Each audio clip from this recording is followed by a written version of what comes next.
Chase card prices are all over the place, with some climbing and others falling, and you need to know why. Knowing when to purchase a chase card may save you hundreds of dollars, but you need to know when to buy them.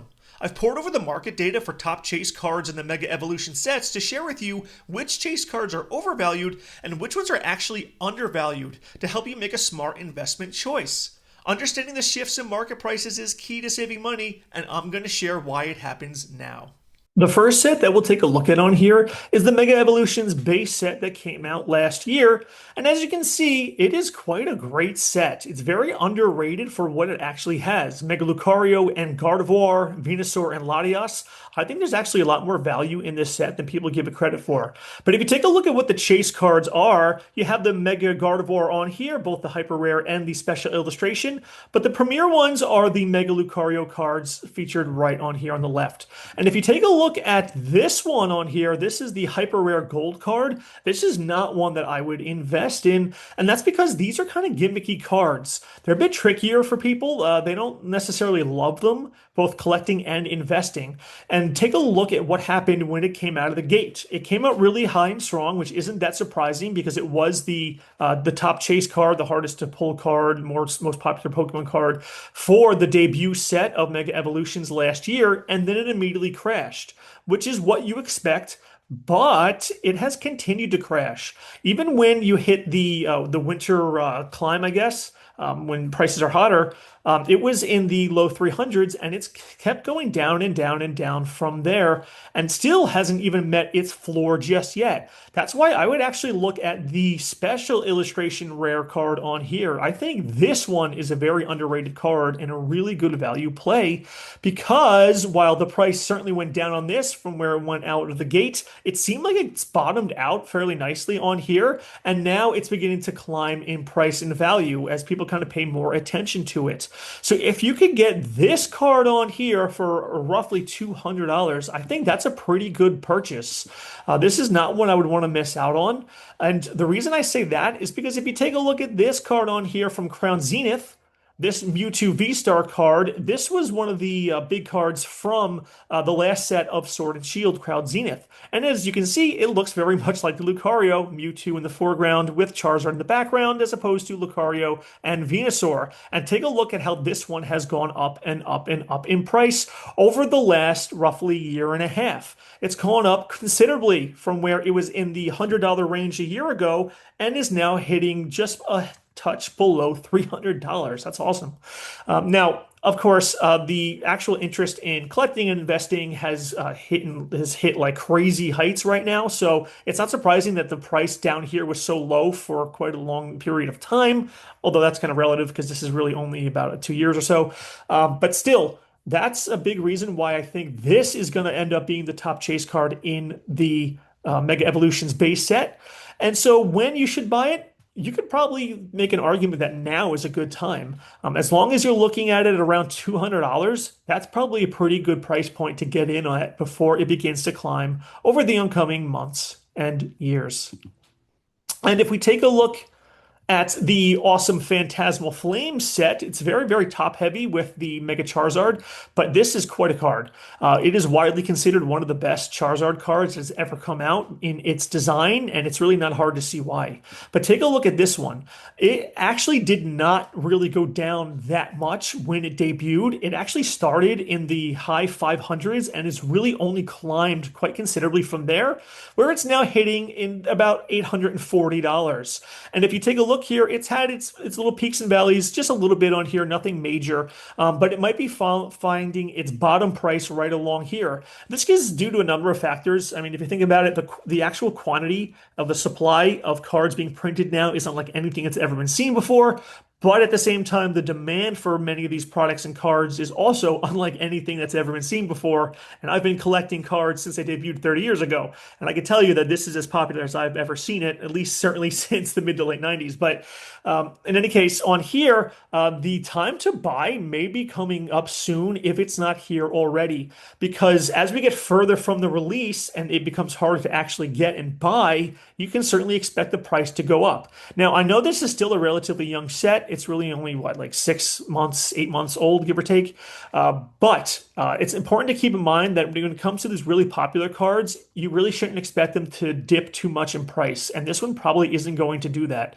But of course, the big barrier to a card like this, and it'll be even bigger in the next few cards, but a big barrier to a card like this is that entry point. If you can afford to buy in on an $800 card, you probably can't do much better than this fantastic Charizard card. But that barrier to entry, 800 bucks to throw down on a card like this, that's a really hard bite for me.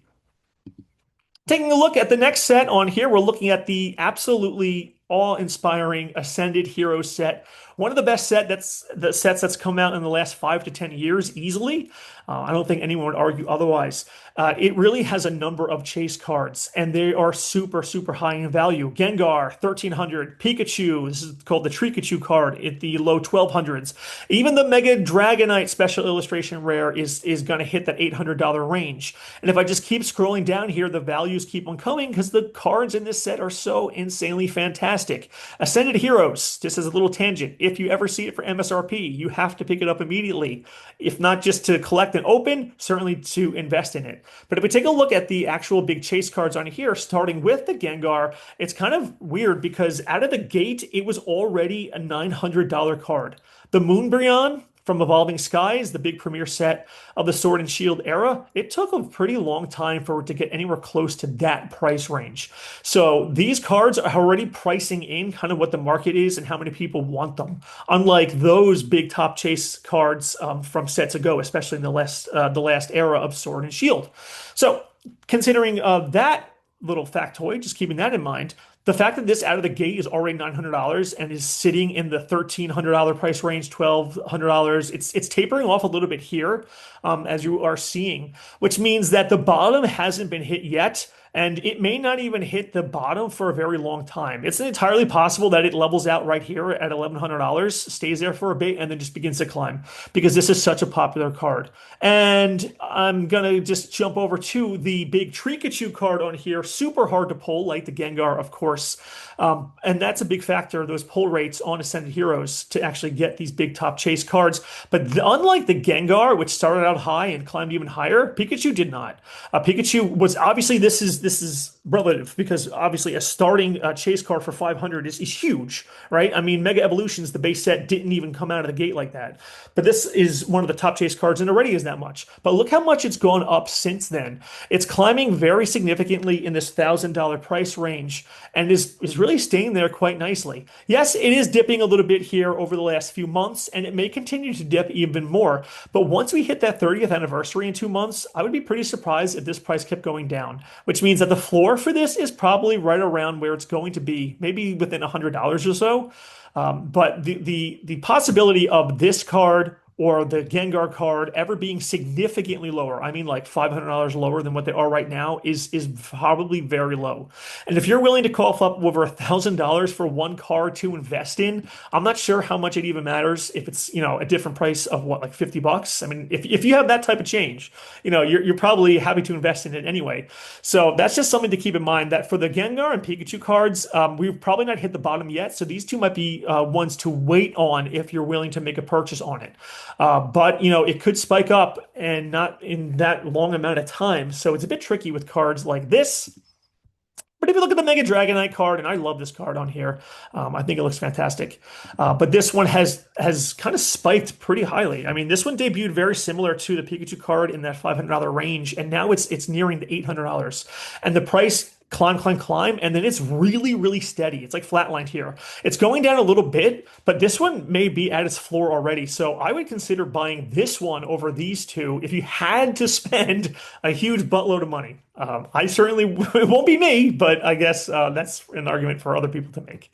Now let's kind of change tunes on here, because we've seen like astronomical prices on these cards. So it's kind of nice to get back to the real world that most of us live in and who aren't willing to spend $1,000 on a card. And that is the Perfect Order set, which is a huge downgrade from the previous 3 sets that I've gone over so far. This Perfect Order set is kind of the shrouded fable of this era, which is to say it's very, I guess, unpopular, which is unfortunate because I love Meowth and I think Meowth is a popular Pokemon, but Meowth would be better as like one of the chase cards, not like the de facto top chase card of a set, which is exactly what it is. Although you can make the argument that this hyper rare of Mega Zygarde is the top chase card and their prices are really, really similar. But as I mentioned earlier, hyper rare cards are very gimmicky. They're not beloved by everyone, and I wouldn't recommend investing in like this over this cute Meowth card on here. And if you look at the price on here, and keep in mind that this data is even less reliable than the previous data we've gone over because of how new these sets are, but they do kind of follow similar patterns. It just depends on the Pokemon themselves as a big factor. But that's why, unlike the previous ones, the price here started out under $200 and has actually just gone down, down, down, down, down. Which means that this one is probably a pretty good buy if you can afford it soon, but not right now because it's still dropping considerably. Considerably in that it started about 200 and it's hitting 150, but that's still a pretty big, that's 25%. So if you could get this card like at 125 or under, if that's where the price like dipped down to, that would be something worth doing, I think, because a card like this has staying power because it's such cool artwork and it's considerably more affordable than any of the previous cards I've gone over.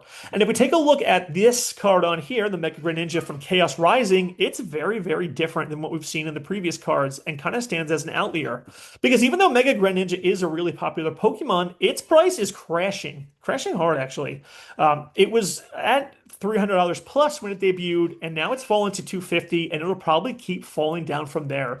Chaos Rising is a pretty decent average set. I say decent average, maybe like a B minus type set. And the chase card is cool, and it's a connected artwork with its previous forms, Froakie and Frogadier. But it's not really seeing the same type of like excitement as the previous cards we've seen, especially in Ascended Heroes. This can be due to a number of factors, but I think one of them is that people are waiting for the 30th anniversary set to come out, and that's where they want to put more of their money. And this is kind of more of a middling set. And yes, Mega Greninja is cool, but keep in mind that if you look at Twilight Masquerade, if I just bring the card up on here, we already had a big Greninja chase card, and this was just a few years ago. And if you look at this price point range, this one is actually going up. I mean, it started at about $250, and it's climbed over $100 in value of that since then, roughly a year and a half, 2 years ago. Is it possible that this Greninja card can follow the same trajectory? Maybe. It is a Mega Greninja card. It is newer, so this should be more hype, but that's not what the price point is following. All of this is to say that I would wait if you were interested in purchasing this card. It's at $250 now. You don't need to buy it now. You can wait until it probably hits in the around 200 or at least low 200s if you wanted to invest in it. But in terms of investment, I don't know if I would invest in a card like this. But when you get a nice chase card from a less desirable set like Chaos Rising or even Perfect Order, that usually elevates the top chase cards more because they're kind of overlooked sets. So that's something to keep in mind. And we take a look at the newest card on here. This Pitch Black card, Mega Darkrai, just debuted today, actually. And pretty hilariously, a major website published an article that said that the top chase card, and you can make an argument it's either one of these two, the Mega Darkrai Special Illustration or the Hyper Rare on here, the gold one, are the top chase card. But the article actually said that this gold card on here is $1,000 out the gate. I just had to laugh because there's no way. It's not that there's not $1,000 cards. It's just Mega Darkrai is not a $1,000 card. And as you can see, it's not because it's already in the mid $300 range for each of them. In fact, this Special Illustration Mega Darkrai card, which I think is fantastic, and I think this one will be a good value card, not yet. But it debuted at about 400, and I've already seen it below 350 on eBay. So that's another card that you are obviously going to wait on. It's not going to immediately climb. It's not already at its floor. It's much more likely to be just like this Mega Greninja card on here, which means out the gate, it's at its, it's probably at its apex for a bit before it tapers off quite considerably, and then will eventually, in the oncoming months and years, climb, which is what you expect really of any of the top chase cards in any of the Pokemon sets because of how popular the collecting and investing scene has become. Having said that, a better price point for this card is definitely under $300. Whether it hits close to that is very, very possible.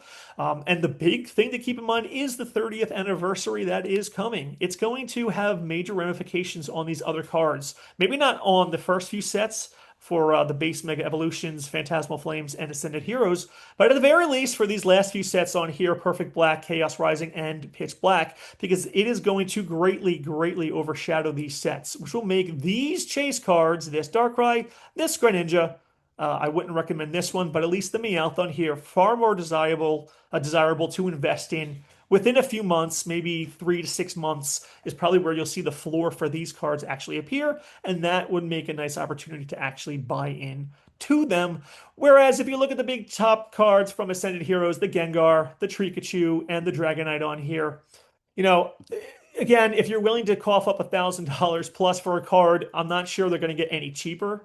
They might get a little bit cheaper, but at that point, if you're willing to cough up that much money, you know, that's kind of like a judgment call on how much lower do you really need it to be before you jump in, because it's difficult to say. Once it breaks the $1,000 barrier, historically speaking, you don't usually see it dip back below the $1,000 barrier. That's just a little thing that, you know, is pretty like normal within these trading cards, except for the fact that the trading card market is so crazy, which it is right now. But then getting back to Phantasmal Flames on here, this is probably bottoming out at where it'll sit. I doubt it'll go below 800, but if you could get it below 800 and you could afford to do so, that would be a good play.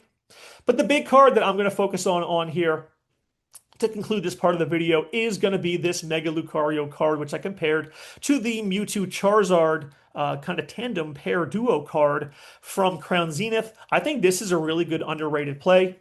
It's kind of, I mean, this one has more data to look on, right? It's about like 9 months of data. And the fact that it's already kind of bottomed out and has begun to rise means that it may have already hit its bottom and it can only rise from here. So if you can get this card for $200, I think that would be a really good play. As you've seen, different chase cards demand different prices, and it isn't always as simple as just looking at either the Pokemon or the set themselves to determine why.